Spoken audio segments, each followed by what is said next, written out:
Täna me sõlmisime siis uue mahekokkuleppe, millel on veelgi ambitsioonikamad eesmärgid. Uues mahekokkuleppes me oleme seadnud siis eesmärgi, et aastaks 2030 on meie kõikides haridusasutustes kasutusel vähemalt 50% ulatuses mahetooreinet. Ja teine eesmärk on see, et kõik meie haridusasutused on liitunud Kimmes söögitare algatusega.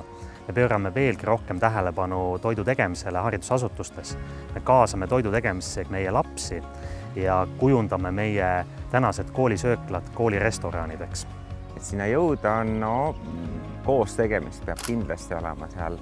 Kuidas me oma piirkonnas, siin Võro maakonnas suudaksime oma kogukonda kaasata, oma lapsi, lapsevanemaid, koole, kõiki asutusi, et väärtustada seda nagu kohalikku toodangut.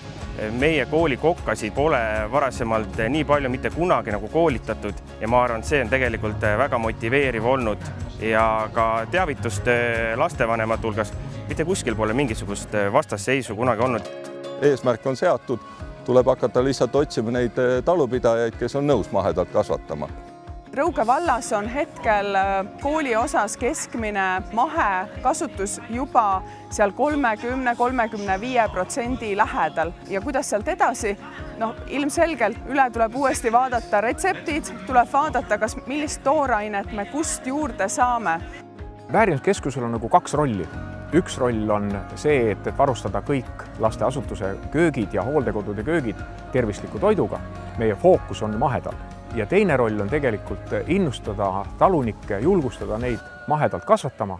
Ehk siis Võru maakond võtaks kasutusele võimalikult palju oma maad, mis on tegelikult tootmisvahend.